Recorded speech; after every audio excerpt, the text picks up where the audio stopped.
Buat teman-teman yang pengen nambahin cerita gue atau pengen nanya-nanya, boleh banget klik link komen di bawah. Di bawah mana? Di deskripsi box.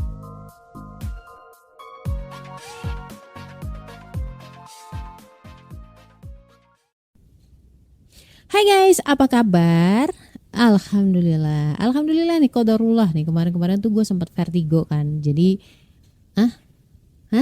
nggak tahu vertigo, ya Allah. Alhamdulillah banget ya. Vertigo tuh kayak ketika lo bangun pagi nih misalkan, itu kayak muter gitu loh. Ya, kalau misalkan jalan tuh kayak naik kapal, jadi miring-miring gitu. Ada lebih dari seminggu kali ya. Tapi alhamdulillah gue masih bisa tetap kerja sih, karena kebetulan gue kerja dari rumah, work from home. Sebenarnya bisa work from anywhere sih, cuman gue karena orangnya malas keluar-keluar, jadi ya udah di rumah aja kan. Nah alhamdulillah lah masih bisa berusaha untuk fokus di situ, walaupun memang lebih effort ya. Nah ngomong-ngomong soal fokus nih, ada pertanyaan dari salah satu teman kita, salah satu saudari kita, saudara apa saudari ya? Assalamualaikum Kak, belakangan ini aku lagi sulit banget untuk mindful ketika melakukan berbagai aktivitas. Rasanya kayak badanku di sini tapi pikiran dan jiwaku entah di mana. Kira-kira penyebabnya apa ya Kak? Dan cara mengatasinya gimana? Biar bisa balik fokus dan hadir secara penuh. Terima kasih. Oke. Waalaikumsalam warahmatullahi wabarakatuh. Gue jawab dulu lah salamnya ya gak sih? Kayaknya yang ngalamin hal seperti ini bukan 1-2 orang ya. Sebenarnya ada banyak orang. Cuman ada yang ngeh, tapi ada yang memang dia tidak tahu. Ya kayak lo gak hadir aja gitu. Lo gak hadir, gak present di situ. Ketika lo ngomong sama orang pun, entah kenapa jadi yang dia omongin kita nggak nangkep gitu loh. Nanti kita akan bertanya hal yang sama padahal mungkin si orang itu udah ngejelasin. Pun sama ketika misalkan lu baca sesuatu nih, lu udah habis 5 halaman let's say, tapi kayak gue tadi baca apa ya? Informasi yang harusnya lu bisa serap itu akhirnya mental. Ini hanya sekedar informasi. Tapi bagaimana dengan ketika lu harus bekerja, melakukan sesuatu tugas, dan akhirnya lu nggak bisa melakukan itu dengan optimal. Lo malah jatuhnya apa? Mengacaukan segalanya. Karena apa? Karena lu gak fokus, lu gak hadir. Assalamualaikum, gimana kabar lo? Alhamdulillah. Apakah lo lagi ngerasa kesepian atau sendirian? Kenalin, gue Ria Marliana, teman healing lo di podcast Self Healing. Di sini kita bakal ngobrol bagaimana sih belajar berdamai dengan luka, tentu aja atas izin Allah SWT. Semoga Allah sembuhkan lukamu, ringankan bebanmu, dan kuatkan hatimu. Oke, ngomong-ngomong soal mindful nih. Mindful kita bisa sebutnya apa ya? Present ya, berarti kan hadir, khusyuk. Analoginya gini deh, kalau misalkan kita tuh punya kolam renang. Punya kolam, jangan kolam renang ya. Kita punya kolam. Dan kolam itu kita obok-obok, keruh, akhirnya kita gak bisa melihat apa sih yang ada di dalam kolam secara jernih ya. Kita gak bisa melihat secara jernih, kita gak bisa melihat apa sih di dalam kolam itu ada apa. Jadi gak deep jatuhnya. Jadi gak dalam ketika kita melihat sesuatu. Apa sih penyebab kita tuh gak mindful atau kita gak hadir di saat itu gitu, di saat kita melakukan sesuatu? Sebenarnya kalau dibagi secara global itu ada 2 sebab. Yang pertama tentu secara physically ya, fisik, lalu yang kedua adalah jiwa. Kalau secara fisik berarti mungkin lo lagi sakit, lo lagi gak enak badan, lo lagi pusing, atau lo kurang tidur gitu. Dulu ketika gua di bank itu kan kerja tuh bisa sampai malam banget ya. Dulu banget, gak tahu kalau sekarang ya. Kalau dulu tuh itu sampai kita kerja sampai jam 11 malam. Mungkin gua nggak efektif aja sih kerjanya mungkin ya. Jadi sampai jam 11 malam, kadang sampai 1:30 gua baru pulang. Pagi 7:30 gua udah harus di kantor lagi untuk briefing gitu. Dan itu berlangsung bisa berbulan-bulan seperti itu, berhari-hari lah. At least seminggu tuh bisa 4 kali kayak gitu. Dan gua pernah ketika harus menuliskan angka 5 juta. Yang gue tulis berapa? 5 miliar. Keren gak? Untung aja gue bukan teller. Kalau teller transfer 5 miliar dan saldonya orang tuh ada, bahaya banget gak sih? Tapi kan kalau di bank memang banyak pengawas ya, banyak supervisornya, jadi langsung ketahuan bahwa ini kenapa nih? Kamu nulisnya 5 juta, kenapa di numbernya nolnya ada 6 gitu kan? Nolnya ada 9, miliar kan 9 ya. Kerja overtime banget itu. Yang kecerabut yang dicabut adalah fokus kamu gitu loh.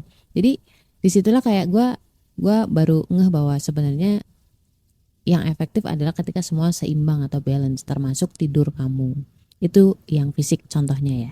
Nah, kalau yang jiwa ini setidaknya ada 4 penyebab yang mencerabut fokus. Iya, jiwa itu nggak akan fokus ketika jiwanya nggak tenang. Ya sama kayak analogi kolam tadi. Dan penyebab jiwa nggak tenang itu biasanya nih, yang pertama itu hamun. Hamun tuh kekhawatiran untuk sesuatu yang belum terjadi. Dan mostly 80% lah kekhawatiran itu nggak terjadi. Pun terjadi itu nggak semenakutkan yang dalam bayangan kita yang ditiupkan oleh setan. Tapi ada watak-watak yang seperti ini gitu, karakter-karakter orang yang nggak tenang hidupnya. Karena apa? Karena kekhawatiran masa depan. Mikirnya jauh dan negatif. Biasanya orang-orang kayak gini adalah orang-orang yang dia tidak mempercayakan itu ke Allah gitu loh. Tahu gak sih, tawakal kan? Kalau misalkan kita tawakal bahwa semua sudah tertulis di Lauhil Mahfuz, ya udahlah gitu kan. Lakuin yang terbaik aja. Insya Allah Allah nggak akan mengkhianati dan menzolimi kita gitu loh. Tapi kan nggak semudah itu ya. Kalau misalkan antara teori dan juga prakteknya, otak mungkin iya kita percaya kita tawakal, tapi kan hati belum tentu. Sesulit itu memang. Jadi hamun tuh analoginya adalah ketika kita mau ke puncak gunung, naik ya. Ada orang tuh yang masih di tengah gunung, dia tuh udah khawatir nanti di puncak gunung toiletnya gimana ya, nanti di puncak gunung gue harus gimana ya, gue harus gini ya, nanti gue harus kayak gini lah. Jadi dia tidak menikmati perjalanan naik gunungnya. Fokusnya bukan di perjalanannya, jadi dia nggak hadir di situ. Fokusnya justru ada di puncak gunung yang sebenarnya itu belum terjadi dan belum tentu terjadi juga, ya nggak sih? Ya kan, kita kan belum tahu nih, kita misalkan khawatir di 10 tahun ke depan. Emangnya kita yakin bahwa hidup kita sampai ke 10 tahun ke depan? Kan belum tentu. Lalu penyebab kedua di mana kita itu nggak tenang dalam hidupnya, ya nggak mindful lah ya. Itu husnun. Husnun adalah kesedihan. Kesedihan ini berarti kaitannya sama sesuatu yang udah terjadi. Gue pernah memutuskan untuk resign dari perusahaan dan pekerjaannya itu gue seneng banget sebenarnya. Gue seneng, cuman ada 1-2 hal yang gue nggak bisa terima dalam idealisme gue. Alah asik. Setelah 3 bulan keputusan resign itu setan datang untuk meniupkan kesedihan. Kesedihan tuh kayak penyesalan, kayak gitu loh. Kayak ngapain ya gue kemarin harus begini, ngapainnya gue harus resign, bla bla bla. Ketika gue melakukan sesuatu itu rasanya kayak tiba-tiba selenting kepikiran lagi masalah itu. Jadi tidak hadir secara penuh ketika gue melakukan aktivitas sehari-hari. Walaupun mungkin orang lain tidak melihat itu, cuman kan kita yang ngerasain ya kan. Di titik tertentu gue harus mengakui bahwa ini udah takdir Allah, bahwa itu sudah terjadi. Berarti yang sudah terjadi itu yang diizinkan Allah, dan yang diizinkan Allah itu pasti yang terbaik. Dan ketika kita ridho, pasti Allah gantikan dengan ganti yang jauh lebih baik. Ya ada watak-watak yang memang ujiannya adalah husnun atau kesedihan atau penyesalan atau sesuatu yang sudah terjadi di masa lalu dan kita mau gak mau harus ridho. Walaupun itu struggling banget men.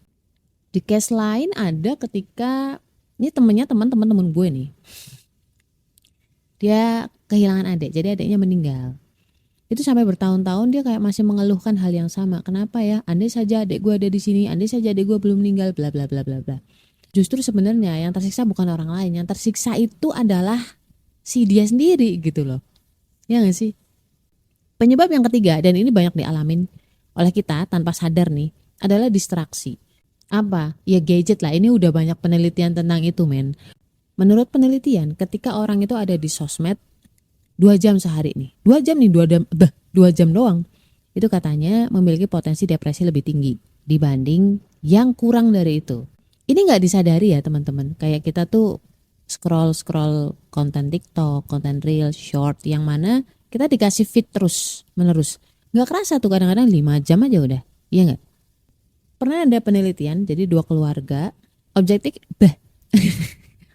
objektifnya atau goalnya tuh mereka harus liburan ke kebun binatang. Keluarga A itu dikasih handphone, orang tuanya dikasih handphone. Yang keluarga B tanpa handphone. Keluarga pertama ya namanya ada kamera kan yo, selfie, foto-foto ya kan.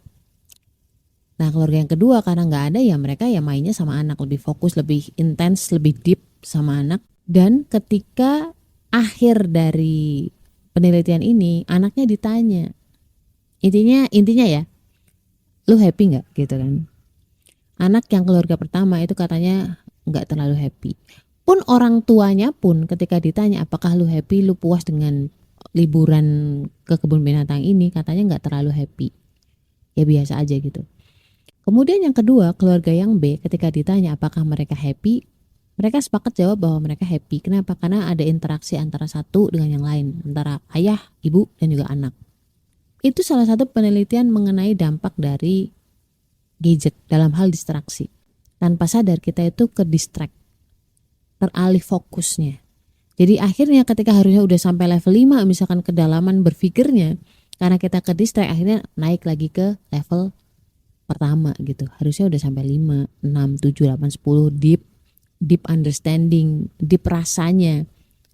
Gak usah lah yang susah-susah ya analoginya. Ketika kita ngaji misalkan, ketika kita bekerja misalkan, tiba-tiba ada notifikasi WhatsApp kah, notifikasi Instagram kah, akhirnya kan kita teralih fokus. Pasti ada masa dimana lo tuh harus membangun kembali fokus lo, kembali lagi ke pekerjaan lo untuk lebih, ngomong apa sih? Ntar dulu.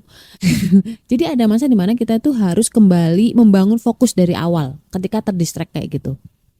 Ya kalau misalkan lu ujian gitu, ujian atau ulangan harian, tiba-tiba lu gak silentin tuh handphone, lu masih geter-geter gitu ya, ketika ada notifikasi ya tetap aja lu akhirnya buyar kan. Sesederhana itu sebenarnya. Tapi lu kebayang gak sih bahwa itu terjadi secara terus menerus, secara masif, berkesinambungan, intens gitu. Itu jiwa lo akhirnya yang harusnya dalam akhirnya gak dalam. Termasuk kedekatan dengan orang sekeliling kita, akhirnya jadi gak deep. Lalu penyebab yang keempat itu melakukan hal yang sia-sia. Hal yang sia-sia atau nggak produktif nih, itu bukan cuma dari sisi dunia doang, tapi hal sia-sia dari kacamata akhirat. Apa ya? Hal sia-sia itu apa ya? Sia-sia itu mubah, nggak ada manfaatnya sama sekali buat akhirat. Nah itu sia-sia. Rugi kan contohnya ketika kita itu menjalani waktu yang manfaat dunia doang aja, itu kita masih rugi loh. Lari nih dengan niatan sehat doang. Sehat di dunia, sejam katakanlah untuk lari, manfaat yang lo dapat itu cuman manfaat dunia doang. Beda cerita ketika lo berniat berniat lari biar tubuh lo sehat, biar nantinya kalau masa tua lo tetap bisa bugar, biar ketika sholat, ketika puasa lo masih sanggup, atau lo punya cita-cita buat umroh atau naik haji someday. Setiap kali lu lari, let's say menghabiskan waktu 1 jam, yang lo dapat bukan hanya kesehatan dari sisi duniawi, tapi juga lo bisa dapat tabungan di akhirat, tabungan pahala di akhirat. Kan gak rugi-rugi amat ya. Beda ketika lo menghabiskan waktu lo selama 60 tahun let's say, dan lo gak ada tabungan akhirat di situ, jatuhnya kan rugi, jatuhnya kan lo sia-sia doang. Dan kata beberapa ulama, ketika kita melakukan hal yang sia-sia, waktu rasanya kurang-kurang. Karena apa? Karena dicabutnya keberkahan waktu. Dan gue pernah bikin episode itu, judulnya kenapa akhir-akhir ini gak semangat. Insya Allah gue taruh linknya juga di description box ya. Nah terus obatnya apa kak? Ngomongin obat, gue sebenarnya juga bukan orang yang gak pernah ngalamin itu. Gue kadang-kadang ngalamin juga teman-teman. Ketika kerjaan sangat stressful, ketika gue tuh harus in charge banget di suatu pekerjaan sampai menyita waktu gue, menyita fokus gue. Jadi gue tuh terlalu fokus kepada pekerjaan. Gue lebih mementingkan pekerjaan gue. Itu menyebabkan ketika kita baca Quran itu berkurang waktu baca Qurannya. Lalu yang kedua, ketika kita baca dzikir pagi dan juga dzikir petang, itu rasanya kayak gue gerusa-gerusu, tau gak? Terburu-buru, kayak gak deep akhirnya. Ketika baca dzikir pagi, dzikir petang, hati kita tuh kayak gak ikut baca gitu loh, cuman di lisan doang. Ketika sholat, let's say even tepat waktu ya, tapi nggak berasa di jiwa aja, nggak berasa di hati. Nah itu makanan jiwa tuh berkurang tuh. Ketika asupan ke jiwa itu berkurang, jiwa jadinya nggak tenang. Itu gue alamin kok. Efeknya apa? Ya efeknya rasanya tuh kerjaan tuh nggak beres-beres gitu loh, ya kan? Lalu yang kedua jadi gampang uring-uringan, gampang khawatir, gampang sedih, nggak balance gitu, nggak bisa fokus gitu loh, susah banget buat fokus. Ketika gue lebih mementingkan pekerjaan gue dibanding dalamnya sholat lagi, dalamnya sholat, khusyuknya dzikir pagi, dzikir petang, khusyuknya Quran. Kadang-kadang ketika kita sholat, ketika kita baca Quran atau dzikir gitu ya, itu kita mikirnya aduh kerjaan gue masih ini nih gitu. Akhirnya kita nggak deep di sholat kita, di ibadah-ibadah kita. Itu yang akhirnya malah mempengaruhi keseluruhan harian kita. Gue sih maksudnya. Iya kan, gue tadi bilang kalau ini pengalaman gue ya. Obatnya ya gue paksakan setelah sholat subuh atau menjelang sholat subuh itu baca Quran. Makin lama makin bagus. Lalu kemudian dzikir pagi sama dzikir petang itu jangan nyambi. Bener-bener lu baca artinya, lu dalamin, lu resapi di hati lo. Dzikir pagi sama dzikir petang. Dan ketika sholat pun gue berusaha ya. Karena khusyuk itu kan sulit. Tapi gue berusaha agar gak buru-buru. Jadi gue nikmatin ketika takbir, misalkan kayak Allahu Akbar. Kan kita seolah-olah kayak menghadap Allah kan. Atau misal pun sulit, ya kita merasa bahwa kita itu sedang dilihatin sama Allah. Jadi gue pelanin setiap gerakan, gue nikmatin. Nah itu insya Allah kayak latihan kita mindful. Kalau menurut teori kan salah satunya dengan meditasi. Kalau kita kan sebagai muslim kan sudah ada sebenarnya sholat, zikir, baca Quran dengan cara dinikmati, diresapi sampai ke dalam hati. Insya Allah seharian itu, insya Allah mudah aja. Mudah, lebih tenang, lebih fokus. Gak gerusa-gerusu. Segala macam yang gerusa-gerusu, buru-buru, itu kan datangnya dari setan. Karena ketenangan jiwa itu harus dijaga. Kalau udah tenang jiwanya, baru kita bisa fokus, hadir, dan juga pemahamannya lebih deep. Sebenarnya ada satu lagi nih, cuman gue to be honest kalau sekarang belum konsisten ngelakuinnya. Ada satu cara yang itu insya Allah tuh ampuh banget, yaitu jaga wudhu. Semoga Allah juga memberikan pemahaman dan kemudahan memahami segala petunjuk kepada kita semua. Jangan lupa doakan juga saudara-saudara kita yang ada di Palestina ya. Dan dimanapun yang sedang memperjuangkan agama kita. So, la haula wala quwata illa billah. Stay love and assalamualaikum warahmatullahi wabarakatuh.